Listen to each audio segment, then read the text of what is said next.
ভোলার বোরহানউদ্দিনে ২৪ রঙের গ্রাফিতি চিত্রাঙ্কন প্রতিযোগিতা এবং পুরস্কার বিতরণী অনুষ্ঠিত হয়েছে। বিকেল ৫টায় উপজেলা সম্প্রসারিত ভবনে আয়োজিত অনুষ্ঠানে সভাপতিত্ব করেন ইউএনও মোহাম্মদ রায়হানুজ্জামান।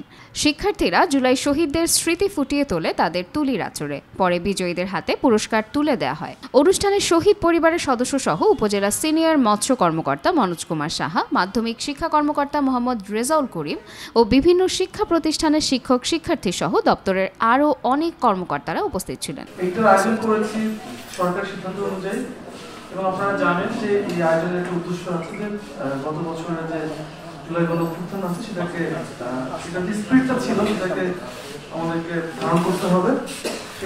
সেই প্রেক্ষিতে আজকে করেছে। আমি মুগ্ধ হয়েছি এবং আমাদের বিচারক যারা ছিলেন প্রত্যেকেই মুগ্ধ হয়েছে। খুবই চমৎকার আমার মনে হয় যে গ্রাফিতি এবং চিত্রাঙ্কন হয়েছে, সবাই খুব ভালো লেগেছে। এখন আমাদের জন্য খুবই টাফ ছিল যে কোনটাকে আমরা নির্বাচন করব।